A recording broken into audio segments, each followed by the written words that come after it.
வணக்கம் ஃப்ரெண்ட்.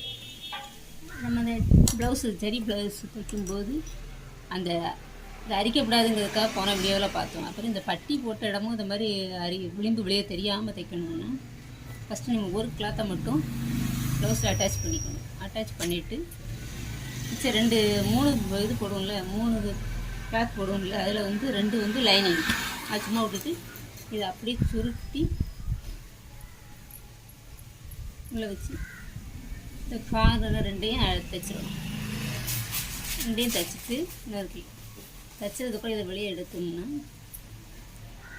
நம்மளுக்கு அந்த விளிம்பு வந்து சருகை வந்து வெளியே தெரியாது. அது ஈஸியாக வெளியே வந்து